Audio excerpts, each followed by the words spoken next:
We want to thank you very much for taking some time out with us this morning. And of course, do point out temperature wise, we are starting to warm up, but only ever so gradually today. I was commenting earlier that we are looking for a high temperature by the end of the week in the 70s, mid 70s. One of these days we'll probably break that 80-degree mark, although that does seem like it might be still a few days out. In the meantime, we're going to be talking a little bit about some issues involving the city of Twin Falls, Idaho. Rebecca Mills Sojka joining us again from the Yes. Twin Falls City Council. Good morning. Welcome back. 2 weeks in a row now. Thank you. Yes. You can go back and tell everyone else that you survived. And That's right. yeah. I'll tell them how great the show is. Well, first of all, we want to mention too 1310 KLX, newsradio1310.com. You can hear us anywhere around the world online, and it's 7 minutes after 9 o'clock. Hey, right off the top, I know that there's a lot of discussion going on about a new police chief. I was going to actually go to a meeting last week to talk about with some of the city folks about what was going on, and we postponed that. We have had a couple of people who've dropped out of the mix. So I guess we're down to just a handful of names. Are we going to see a decision anytime soon? That's true. Actually, this week, the city manager, Travis Rothweiler, made a decision that he was going to vacate the current process. So, no, there won't be a name coming out of this current process. They did have a couple of candidates withdraw, and that decision is just an appointment by the city manager, and so he made the decision that he didn't feel comfortable with the other candidates, and so they're going to start the process over again. They don't have a timeline currently. We do have an interim chief, so things are running smoothly, and they will continue to do the day-to-day work of the police department. So people don't have to worry about that, but they will kind of take a look at the process. It was a different process. It was the first time they had done this. They included a lot of different people from the community, from the council and staff. There were 3 different interview boards, really a lengthy and probably exhausting experience for the candidates. And so, out of that process, they might take a look at it and see what maybe they can improve upon. I know that there was kind of a pre-selection process that kind of narrowed the candidates down to the 4 that we saw as interview boards. And so that might be a part of the process that they take a look at and review and see how that selection took place, because somehow we ended up with a couple of or 4 candidates that we interviewed, and then out of those, they just didn't have someone that they felt comfortable with. I was going to say, it's not necessarily a lengthy process, but you just go back through it again, get a small group like that together, and sit down with a few people. And once you finish that, it could be a few more months before we have a decision. No, I think they're actually indicating that they're going to start over probably sometime after the fall.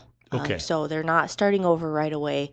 I think they're going to take some time to reflect on the process and um, create a new timeline, but we don't know what that is. Things are in good hands, in other words, for the time being. Hey, I've got another quick question for you. Sure. Before I know you've got some things you'd like to talk about too as well. I got into this discussion with people on Monday during the course of the show, and I'm not a big fan of zoning regulations and saying you got to do this because government says so and people have certain property rights we should respect. But I noticed it because I was, with the better weather, I've been out walking around a bit more in some of the neighborhoods, especially in the Old Town section of Twin Falls. And I'll walk by 4 or 5 beautiful homes that you can tell, these bungalow-style homes, 80, 90 years old, people have taken wonderful care of them. And they just have such a homey look to them.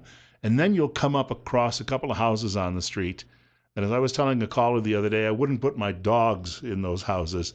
And then, you'll get past those and another string of nice homes. But gosh, if I'm living in that neighborhood, I've got to be worried about my own property values. And I see more and more of these properties as I move around the city. Is there an effort at least to try maybe and shame some people into taking a little bit better care of some of these properties? Currently, no. We kind of let people tend to their property the way that they see fit. But there is a code enforcement team, and so if there are some violations of city code, certain weeds at a certain height, um, you know, uh, vehicles that are unable to move that are parked for more than, I think, 24 or 48 hours. Those types of things.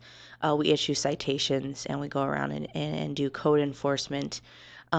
And what's interesting is one of the ways that people have tried to enforce, like you're saying, certain standards of property maintenance is with their HOAs, with their homeowners associations and their different regulations. But what's interesting about that is that those are not enforceable by the city. They're just completely voluntary. Either the developer, the builder, or the homeowners association has to enforce those. And I think they kind of engage more in a social pressure sort of a situation where you try to encourage your neighbors to maintain their property in a way that you would like.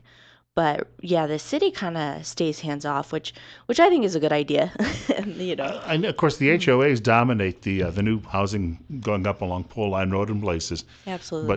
But I don't think there are too many HOAs when you get into the old part of the city, obviously in action. And the only thing I guess to Exactly. do is just to approach Yeah. neighbors and say, "Can you please do a better job with all of this?" Absolutely. And or help out. I mean, there's a lot of organizations. Interfaith Caregivers is one of them. There's the City Youth Council.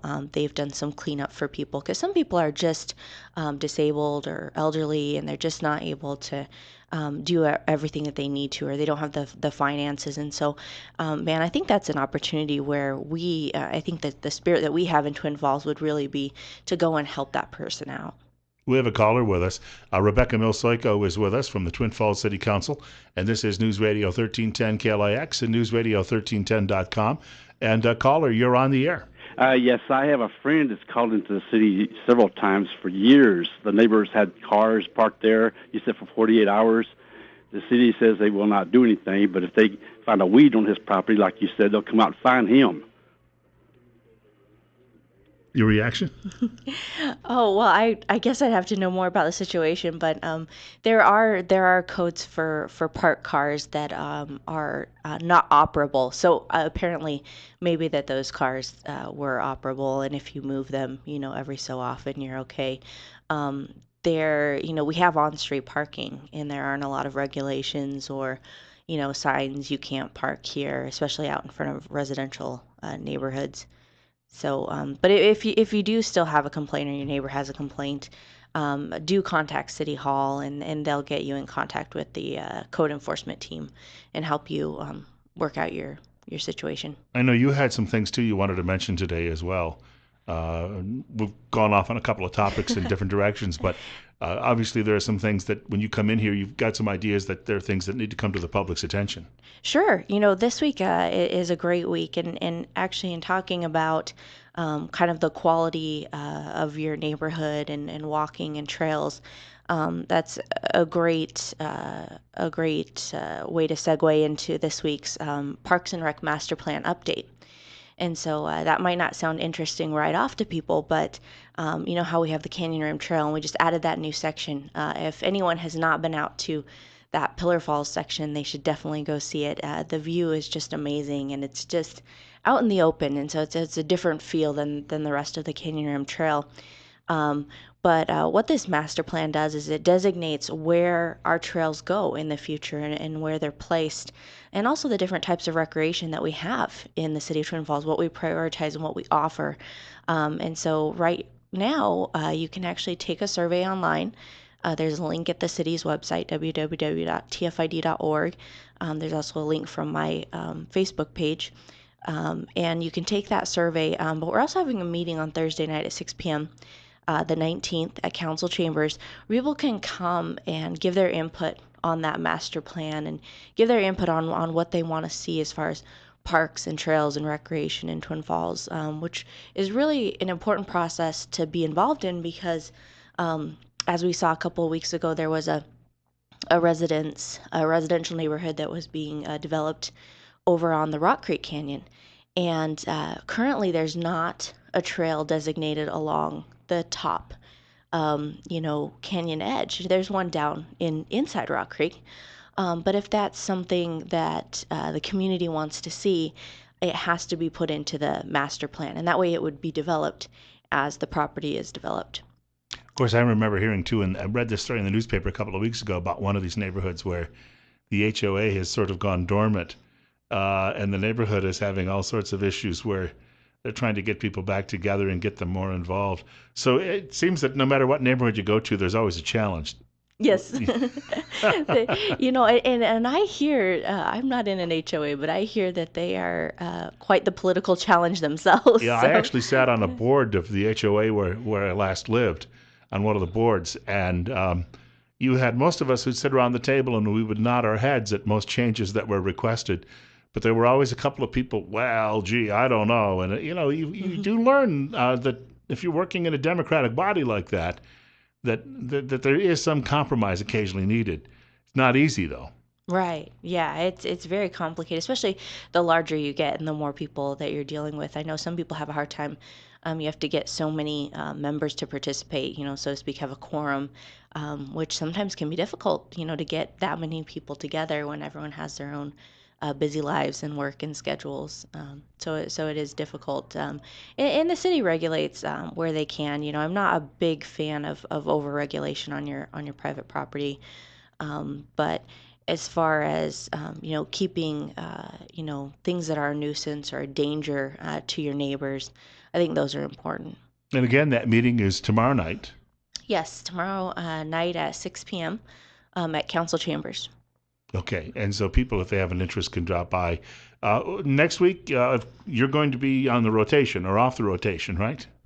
Yes. So there will be, I think it's every other week that someone comes on. Okay. We look forward to seeing you. If someone does need to get a hold of you, and I know you mentioned your Facebook page, is that the best way to do that? Yes, they can also contact City Hall, and they'll give them out my home number, or you can email me. You really want them to do that? Yeah. Hey, it's part of the job. But our emails, all of the City Council's emails are also on the city website, so you can find a good way to contact us from the website as well. So multiple choices that people have, unlike in the past, and they can do all three, I guess, if they like, but somehow they will get a hold of you. Absolutely. We want to say thank you very much for coming by today. Very quickly, too, you point out that there will be a decision in the fall then on the new police chief. Are there any other vacancies that need to be filled immediately? I know we've had someone just retire from Parks and Rec, right? Yeah, so we do have a few vacancies coming up. We've been blessed with some long tenures at the city, and so we have some people that have served, 30 plus years that are retiring. And I wouldn't know what that was. Yeah, like. and that decision, the police chief decision, it will just be decided after the fall. So it's not set. We don't have a timeline from the city manager, but we can certainly ask him about that. Well, Rebecca, I want to thank you for coming by today. We'll see you in 2 weeks. All right, sounds great. All right, we've got a check of weather coming up in a moment too. I'll tell you right now. 76 by Friday and sunny. That'll be our warmest day of the week. Doesn't look like there's any rain in store anytime soon. And it's 42 at our studios on News Radio 1310 KLIX.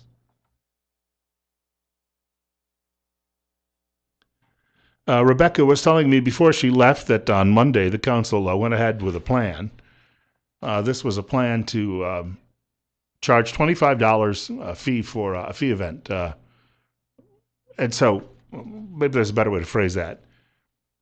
But the idea is that it will help cover some costs from the city's perspective, but she opposed it at council because she says a lot of your nonprofits that are involved, or not-for-profits that are involved in event planning, obviously even sometimes $25 can be a big role for some of them in those situations. So if you had not yet heard of that, that happened on Monday night at City Council.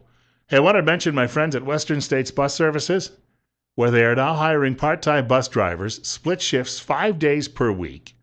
They'll train you too, by the way. We don't talk about that often enough, but they'll train you as well. Summer's off and scheduled no school days. The pay is $10.75 per hour. Apply today by contacting 733-8003, 733-8003. Western States Bus Services is an equal opportunity employer. Bill Colley with you on Top Story this morning. 9:25, 43 at our studios. You're listening to News Radio 1310 KLIX and newsradio1310.com. That means you can hear us anywhere around the world on the what they used to call the World Wide Web. Does anybody even say that anymore? You don't even have to type in www when you go looking for a web address. The search engines have all gotten much better about all of that. I saw a story this morning, and it doesn't really hit close to home, I suppose, but no matter where you go in the United States any longer, you've got these liberal school marms who are trying to control everything people do and everything people think. They want to control what you eat, what you drive, and it's gotten completely out of hand. Even Bill Maher, who's a very left-wing comedian, was complaining about this on his TV program the other night, saying that he's just fed up with political correctness. He believes it's ruining the country. So now you've got people coming from the other side, too, who are saying exactly the same thing. Daily Caller reports this story today. Public college students warned to check your privilege. Boy, when I see these stories, my blood just boils. Students at Appalachian State University in North Carolina. Remember that school, Appalachian State, a few years ago? They ended up trouncing Michigan when the Wolverines were really a hot ball club. They will be again once Jim Harbaugh takes over as coach. But the Appalachian State, which was considered a mid-major, if even that, Division II school, Appalachian State ended up just pounding Michigan about 5-6 years ago in one of the opening games of the season. Well, at Appalachian State University, students are being admonished by a residential advisor who is urging them to check no fewer than 7 types of privilege. This is because being born a white man means that you are already an oppressive racist. You know that, right? That's the latest in the liberal circles around America. I guess they want to eliminate us eventually. Maybe that's why. Do you realize what's going on right now with immigration to the United States? By 2040, they keep saying that Caucasians will be a minority in this country. There was a story I saw over the weekend that points out that the migration from Latin America is unlike anything ever seen in U.S. history. As recently as the Reagan administration, 80% of Americans were of a Caucasian background. That's pretty well gone now. I mean, with all of the influx coming from, and it's just been massive. Sometimes you look at that and you realize Lefty had a goal with all of that. Lefty doesn't like the current culture. Lefty believes if you've got pale white skin that you're bad just by your nature. So Lefty wanted to break that monopoly that Lefty perceived you had on the United States of America. So Lefty created this system in order to do it. The question will be in the long run, if you bring in that many people that quickly, all at once, if you can actually maintain the culture that you had for 200 some years. Because there is a difference here. If you have people trickling into a country within a couple of generations, they're pretty well assimilated. But if you have them coming in such large numbers, overwhelming numbers, then it's very possible they might subsume the native culture. I want to throw that out there. But more to deal with this story.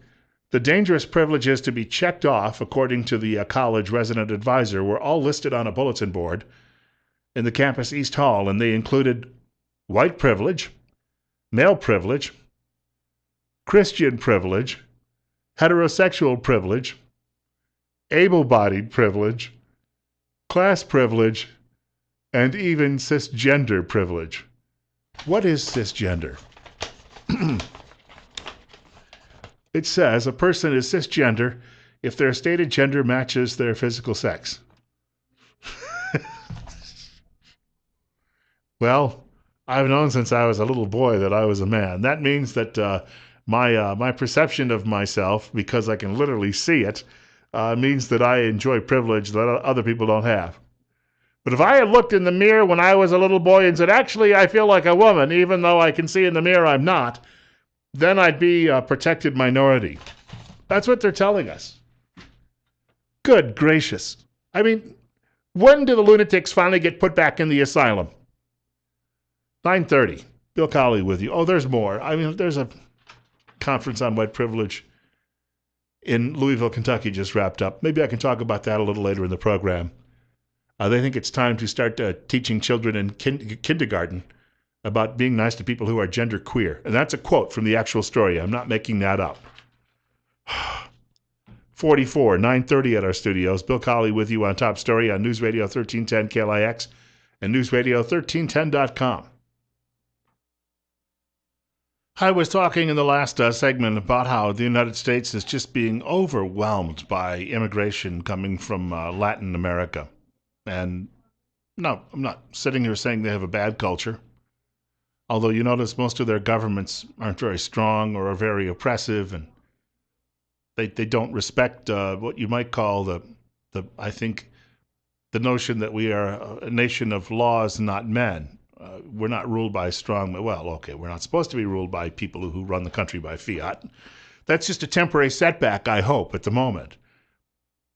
But the overwhelming numbers coming in here, and then I just as we went to break, I looked up at my TV monitor, and there was a story on the news that said the Iranians are advising a great many Latin American governments.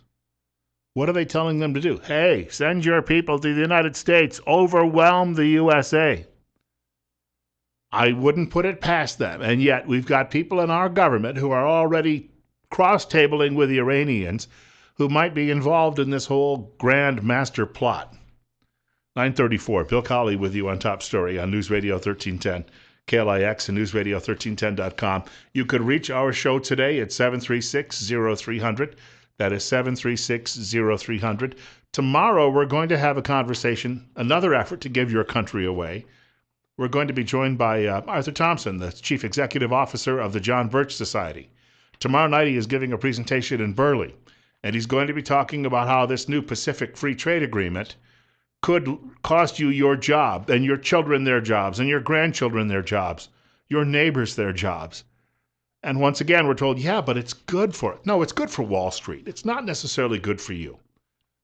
And this whole, I support business a great deal in this country, and I take the notion that we have good roads, and we want good roads in the state of Idaho so that we can foster business, that we can move goods back and forth. That's a level playing field. But these free trade agreements, despite what everyone has been telling you, they do not benefit you. All you have to do is, I can look back and I know that my dad was working in a factory for a while in the 1960s. Well, in the 50s too as well. But he had a new car every other year. And when my brother, sister, and I came along, my mom left her job for a while and stayed home. We had a big 5-bedroom house. We went on a vacation every year. And as I say, every other year, my dad bought a new car on a salary of a plant millwright. That was all he needed to do. You cannot do that today in this country. There are so few of those jobs. Mom has to go to work. You can't afford daycare. You're just pressed. Well, government comes along and says, we'll cover the daycare cost for you. No, what they mean is they're going to pickpocket your neighbors. There's only so long you can keep pickpocketing neighbors to do that. You understand how that works. So culturally, we are under assault from any number of different sides here. Our own government, foreign governments, the elites in Hollywood, the elites in academia. And I know they think we complain too much about them, but frankly, they're all out of the closet now. Their efforts, they're not even being shy about it when they claim if you're a white male or a Christian that you have some privilege and that should be taken away from you. They're nuts. Also saw this. Associated Press. Idaho Republican lawmakers, and they mean some, upset with federal judges overturning same-sex marriage bans across the country, are pushing Congress to impeach judges who fail to uphold the U.S. Constitution. Well, there's a wonderful idea. How far do you think that's going to go? I hate to say it, boys, but this is a waste of time. Republican Paul Shepard of Riggins, who's backing the resolution, says recent rulings ending bans on same-sex marriage show that federal judges are adjudicating against the intent of the U.S. Constitution. I think what he's referencing is the 10th Amendment. But that 10th Amendment, whenever I talk to folks, the legal scholars, they tell me the 10th Amendment, yes, it's still there, but the 13th, 14th, and 15th really gutted it. Those were all passed after the Civil War. Now, they were passed for good reason because they were trying to ensure that every American was ensured liberty. However, they did not allow 11 states to vote on it. 11 states that were very much in support of the 10th Amendment were not readmitted to the Union until after this vote was taken. So it was census where you had 2/3 of the states. You had 2/3 of one half of the country involved in putting those through. There's also the counter-argument, which is coming from the same-sex marriage crowd, and that is their counter-argument The Constitution says nothing about who can get married or not married.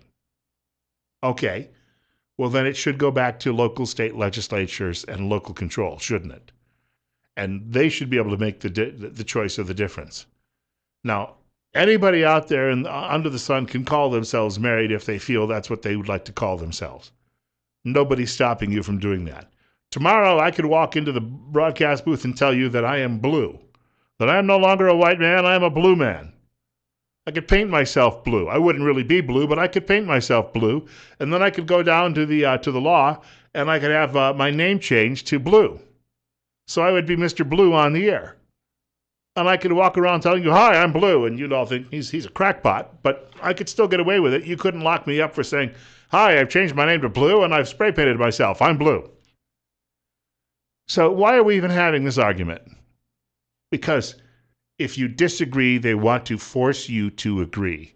They want to force tolerance. Tolerance is not a Christian virtue, we should point out. They want to not only get you to agree and to acquiesce, they want you to join in.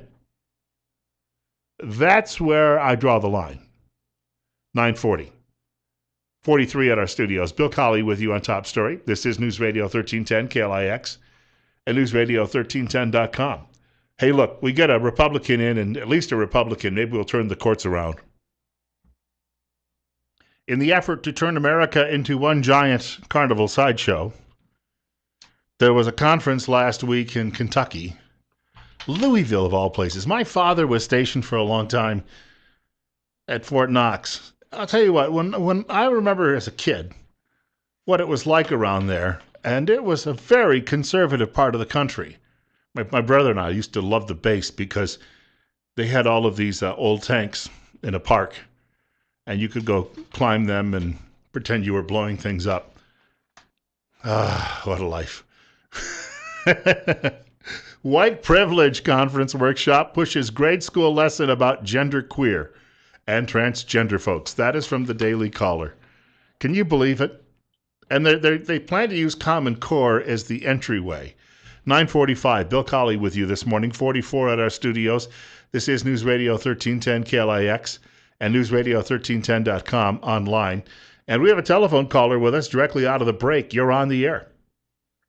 Yes, Bill, in case you've touched on this, I apologize. I've been unable to listen as much as I'd hoped. So, as the election, seems to be secured by Netanyahu, and the 2014 election was a positive thing, I get the feeling that the statists, the liberals, the communists thought that they would have more control over these people of America by now. And I really get the feeling that the frustration level has to really be building, because it just seems like maybe we are going to somehow be able to save ourselves, save the Constitution, and you can just never measure the spirit of the American free people. Well, and I was talking about the Israeli election right off the top of the show today, and just pointing out, Mr. Obama has not congratulated. He's not made an effort to congratulate Netanyahu, and my guess is he's not going to bother to do it because he's got to sit around and lick his wounds for a while. The problem is media is still going to try to sell this. They'll look for any point they can to claim that this really isn't the case, that everyone else is just as a flaming liberal as they are, despite the fact that we all know better. Well, Mr. Obama had to choose his bracket for March Madness because, that was a priority more so than anything. Because surely he is, as people try to claim he's clueless and whatever, he's an anarchist. And he really does. I think when Rudy Giuliani said, "You really don't love America," that it cut straight to the bone, and it was as true as anything that's ever been said. Right, and that's why the devil's minions all jumped up and down calling Rudolph Giuliani names and demanding that he must apologize. Well, when you're calling out evil, there is no need to say, "I'm sorry." I thank you very much for the telephone call. That situation with Giuliani, it's kind of died down now because he refused to give. And if that's what you've got to do, you've got to stonewall these people. But media, let's face it, they're mainly lightweights, especially the TV media. If they didn't have a blow dryer, they couldn't get their day started. The late Charles Correll said most TV anchors were a $50 haircut on a 15-cent head. And having been a television news director and had to supervise those people, I know exactly what he's talking about. And briefly was one of those airheads myself on 11 o'clock news, but it didn't last long. I got supplanted by the guy who's now the main anchor at ABC. I'll leave it at that. He was better at resting his chin on his hands and those types of things. I was a little bit more serious about the news and, of course, less show business. I guess that's how it works. But media, all the way back when I was a kid, I remember when Gerald Ford became president, media had to rush out to show you that Gerald Ford had English muffins for breakfast. Wow. Now, if we didn't know that, the country would have gone to hell in a handbasket. And then when I was in high school, I remember being in the school library. I pulled a copy of Time magazine off the shelf, and there was a photograph of a young Georgia congressman by the name of Newt Gingrich. So I opened up the magazine and started reading the story about how Gingrich did not comb his hair. He just let it naturally dry in place, which gave him that helmet head look. And I thought, again, if we didn't know that story, if we weren't informed about that, the country would fall to pieces immediately. This is what news media does. They're a bunch of fools, and they think that we're fools, and they talk about foolish things. Except, of course, when you go look at the alternatives, Daily Caller being one. This story says, this year's recently concluded White Privilege Conference in Louisville, Kentucky, featured a workshop promoting lesson plans designed to teach children as young as kindergarten about genderqueer, gender fluid, and transgender folks. Gender fluid, that's what I let loose in the bathroom. No. America's elementary school teachers need to instruct children, they say, that it's wrong to, quote, adhere to the gender binary, unquote. Huh? The workshop presenters explained because, quote, the gender binary, unquote, creates more power and privilege in the classroom. They're nuts. Again, I can't stop repeating that this morning. These people are absolutely bats. They're beyond the pale. When do we take the country back? Meanwhile, the two women who were teaching this, I saw their photographs. Well, all right. I won't make any hippopotamus jokes. I'm just going to tell you that they have Facebook pages where their likes include Barack Obama, Michelle Obama, Angela Davis, the communist radical, Community Organizing, Hillary Clinton, and the Southern Poverty Law Center, which encouraged that guy to try and shoot up the Family Research Council a few years ago. 9:49. Governor Huckabee coming up. The Huckabee Report is brought to you exclusively by the financial advisors at Waddell & Reed in Twin Falls. The telephone number 736-6563. Again, that's Waddell & Reed in Twin Falls. 736-6563. Governor Huckabee, straight ahead. About 6 minutes away from 10 o'clock and 44 at our studios. Bill Colley with you on News Radio 1310 KLIX, as well as online at newsradio1310.com. Thank you, Governor Huckabee. Hey, look, one of our previous callers mentioned some of the problems with trying to overcome the deviancy in modern media. Media Research Center's daily list. Let me just give you some of these headlines. Number one, CNN's Christian Amanpour. She, by the way, is part Iranian. She attacked Benjamin Netanyahu as a right wing for being racist towards Arabs. Remember, the Arabs, of course, are trying to kill all the Jewish children, but that's okay. Number two, MSNBC denounces Netanyahu as a panicking racist. Number three, CBS and NBC bash Netanyahu on election night, quote, could destroy, unquote, chances for peace with Obama Palestinians. Didn't know Mr. Obama and the Palestinians were working on peace. 4, only CBS points out top Obama aide as working for defeat of Netanyahu. Okay. 5, only ABC notices poll showing email scandal taking a toll on Hillary. 6, network evening newscast failed to cover latest in Hillary Clinton email scandal. 7, Mika Brzezinski accuses Ted Cruz of deflecting after citing precedent for Iran letter. Number 8, CBS Evening News admits United flight passenger was screaming about jihad. Well, no, it was just airplane violence. That was all. Despite the fact he was yelling jihad and trying to knock down the door into the cabin and take over the flight and crash it. No. This has nothing to do with the religion of peace. There was a church bombed over the weekend in Pakistan. Many Christians killed, and I was reading up on it, and immediately there was a comment from somebody on the far left that said, well, this isn't exactly Islamic violence. This is just these are terrorists that do these things in Pakistan all the time. Really, and what would their religious faith be? Oh, okay, I see. Yeah, but it's the religion of peace. Well, it just blew up a church. So don't give me that. We know exactly what we're dealing with. And you people are going to get all of us killed. There are so many tiny little Neville Chamberlains running around. Thank the Lord, as Mike Huckabee himself said, the modern Churchill happened to get reelected yesterday in Israel. And you know what? Some people say, well, this could bring on World War III if he gets into it with the Iranians. My friends, the people in that Islamic part of the world are already gearing up for the final battle, and they've been doing it for decades. We can either stand back and let them wipe us out, or we can go up against them and try to stop them. We might fail. But on the other hand, our odds of survival are a lot harder if we poke them in the nose before they poke us in the nose. I think we all know how that works. If you see someone coming down the street with a knife and you run up and you tear your shirt open and say, hey, plant one right here between my ribs, you're likely going to die. On the other hand, if you grab your Louisville Slugger from beneath the back seat, and as that guy comes rushing up with a knife, and you take that Louisville Slugger and it meets the side of his head, your odds of living have greatly increased.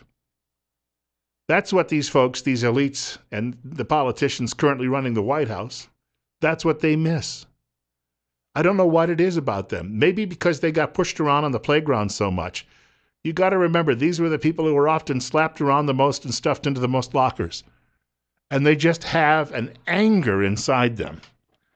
And it's got to come out, and it comes out in this manifestation.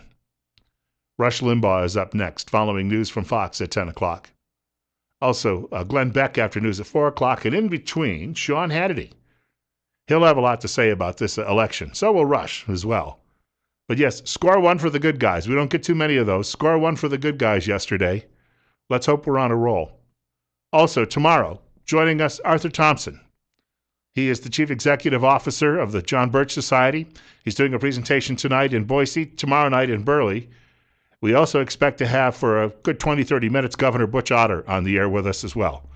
All of that on Top Story coming up Thursday. And God willing, and the creek don't rise, I'm back in this chair, Bill Colley, with you on Top Story tomorrow at 8 o'clock in the morning on News Radio 1310 KLIX, as well as newsradio1310.com.